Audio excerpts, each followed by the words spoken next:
Hello दोस्तों, मैं हूं अभिषेक और आज हम बात करेंगे कि Lenovo के नए लॉन्चेस के बारे में जो कि सैन फ्रांसिस्को में हुए हैं। इन नए लॉन्चेस में कुछ नए फोन्स हैं, कुछ नए फैबलेट्स हैं जो कि Lenovo ने वहां पे लॉन्च किए हैं। Moto Z और Moto Z Force के ऊपर हमने ऑलरेडी एक वीडियो बना दिया है, तो आप उस वीडियो को देख सकते हैं। उस वीडियो का लिंक मैं यहाँ पे अपने हेड पे दे दूंगा, तो आप उसको जाके देख सकते हैं।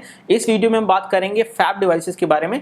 Lenovo का फैबलेट पिछले साल इंडिया में लॉन्च हो चुका है, उसका बहुत ज़्यादा अच्छा रिस्पॉन्स नहीं आया था, लेकिन इस बार ऐसा लगता है कि अच्छा रिस्पॉन्स आ सकता है क्योंकि Lenovo ने यहाँ पे 3 अलग अलग डिवाइसेस एक ही सीरीज में लॉन्च किए हैं और तीनों का अलग अलग फीचर सेट है, एक अलग अलग तरह का स्पेसिफिकेशन है। तो हम बात करेंगे इन तीनों डिवाइसेस के बारे में। पहले डिवाइस का नाम है फैब 2, दूसरे का नाम है फैब 2 प्लस और तीसरे का नाम है फैब 2 प्रो। अब दोनों जो पहले डिवाइसेस हैं वो तो इंडिया में बहुत जल्द आ सकते हैं, लेकिन फैब 2 प्रो आएगा नहीं आएगा इसकी कोई गारंटी नहीं है और हो सकता है कि वो इंडिया लॉन्च ना हो। अब बात करते हैं कि इन डिवाइसेस के अंदर किस तरह की स्पेसिफिकेशन आपको मिलती है, किस तरह के प्राइस पॉइंट पे ये आने वाले हैं।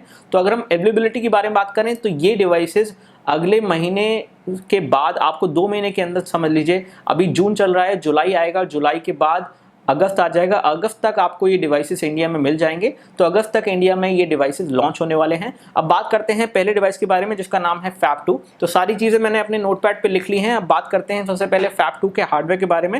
फैब 2 के अंदर आपको जो हार्डवेयर मिलता है वो मिलता है MediaTek का 8735 और जो कि एक नया हार्डवेयर है और इसके अंदर आपको 32 GB की स्टोरेज मिलेगी और 3 GB की रैम मिलेगी। इसकी प्राइस जो यूएस प्राइसिंग रखी गई है वो रखी गई है $199। सो $199 को अगर आप कन्वर्ट करेंगे तो तकरीबन 12,000 रुपये हो जाते हैं। उसमें टैक्स वगैरह ऐड करेंगे तो 15,000 रुपये का ये जो फैबलेट है यहाँ पे मिल सकता है। अब तीनों फैबलेट जो यहाँ पे हैं, फैब 2, फैब 2 प्लस और फैब 2 प्रो, तीनों में ही 6.4 इंच का बड़ा डिस्प्ले आपको मिलता है। अब ये एक हाथ से यूज होने वाले फोन तो बिल्कुल नहीं है, इसीलिए इन्हें फैबलेट भी बोलते हैं क्योंकि ये फोन से बड़े हैं और टैबलेट से छोटे हैं।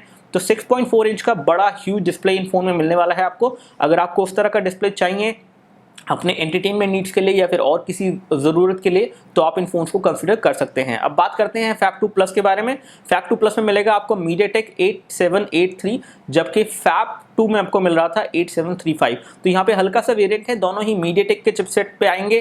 तो अब पता नहीं कि लोग इनको पसंद करेंगे MediaTek के चिपसेट के साथ या नहीं। मेरे हिसाब से तो रिस्पॉन्स थोड़ा हल्का ही जाने वाला है। अगर हम बात करें स्टोरेज के बारे में तो स्टोरेज इसमें भी आपको 32 GB और 3 GB रैम मिलती है, 32 GB की स्टोरेज मिलती है। तो स्टोरेज का जो सिनेरियो है वो दोनों में सेम है। जबकि ओवरऑल अगर देखा जाए कि आपको फैब 2 प्रो में किस तरह की स्पेसिफिकेशन मिलती है, उसमें मिलेगा आपको स्नैपड्रैगन का 652 जो कि बिल्कुल लेटेस्ट बढ़िया चिपसेट है, काफ़ी बढ़िया परफॉर्मेंस के साथ आता है और ली 2 में इंडिया में लॉन्च हुआ है सबसे पहले। तो इस फोन में मिलेगा आपको स्पेसिफिकेशन 64 GB इंटरनल स्टोरेज और 4 GB की रैम। तो ये इनका सबसे हाई एंड फोन होने वाला है और ये हो सकता है कि ये इंडिया में लॉन्च करें। अगर लॉन्च होगा तो ये काफ़ी महंगा लॉन्च होगा और उसके बाद इस फोन की जो ओवरऑल कैपेबिलिटी है, फैबलेट की जो कैपेबिलिटी है वो बाकी दोनों से अलग है। बाकी दोनों में आपको 13 मेगापिक्सल का कैमरा मिल जाएगा पीछे की तरफ, जबकि इस फोन के अंदर आपको पीछे जो कैमरा मिलता है वो एक अलग तरह का कैमरा है और वो फिश आई कैमरा है जिसके थ्रू आप ओवरऑल देखा जाए तो कुछ ऐसी चीज़ें कर सकते हैं जो कि पहले 2 डिवाइसेस से नहीं कर सकते हैं, क्योंकि ये टैंगो प्रोजेक्ट पे बेस्ड है। टैंगो पे मैंने एक पहले वीडियो किया है। टैंगो प्रोजेक्ट इस बारे में है कि आप अपने जो लोकेशन है, जिस कमरे में आप हैं, जिस ऑफिस में हैं, उसका पूरा मैप जो है इस फ़ोन के थ्रू बना सकते हैं और एक वर्चुअल मैप बना के उस वर्चुअल मैप के अंदर इंटरैक्ट कर सकते हैं, फ़ोन को फाइंड कर सकते हैं और बहुत सारी चीज़ें कर सकते हैं।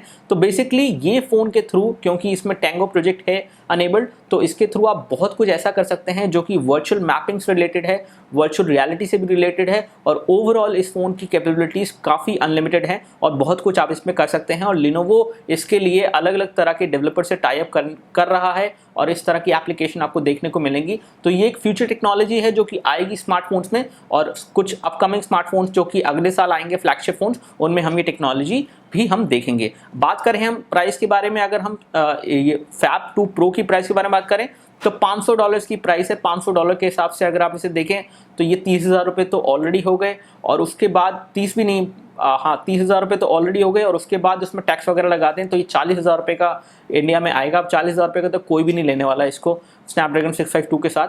अब ओवरऑल देखा जाए तो ये फैबलेट जो नए आए हैं, इन नए फैबलेट के अंदर जो Lenovo ने ऑफ़र किया है वो ऑफ़र ये किया है बड़ा डिस्प्ले, एक नया hardware, 32 GB storage, 3 GB RAM, जो कि ठीक है लोगों के लिए, लेकिन सिर्फ उन्हीं लोगों के लिए जिनको फैबलेट डिवाइस ही लेना है, उनके लिए डिवाइसेस डेफिनेटली बढ़िया हैं। लेकिन मीडियाटेक के चिपसेट के साथ किस तरह की परफॉर्मेंस रहती है, किस तरह की हीटिंग रहती है, उसके बारे में अभी हम लोग नहीं बात कर सकते हैं। और फैब 2 प्रो जो है शायद इंडिया में आए ही नहीं, तो ऐसा भी हो सकता है। तो ऐसे में फैब 2 प्रो जिसमें आपको एक्स्ट्रा कैपेबिलिटीज़ मिलती हैं वो आपको बिल्कुल इंडिया में शायद ना मिले। तो ओवरऑल देखा जाए तो ये डिवाइसेस नए हैं, इनके बारे में बहुत ज़्यादा तो अभी इन्फॉर्मेशन नहीं है, लेकिन अगर ये इंडिया में आते हैं तो देखते हैं कि कौन लेते हैं। आज के टाइम पे 5.5 इंच डिस्प्ले मेरे ख्याल से सबसे बढ़िया रहता है। इससे ऊपर का फ़ोन अगर आप हाथ में लेंगे तो आपको यूज़ करने में दिक्कत होगी, वन हैंडेड में यूसेज में दिक्कत होगी, पॉकेट में आप उसे डालेंगे तो दिक्कत होगी। तो ओवरऑल देखा जाए तो ये डिवाइसेस बड़े हो जाएंगे, पॉकेट में तो आ जाएंगे जीन्स पॉकेट में, लेकिन overall day to day usage में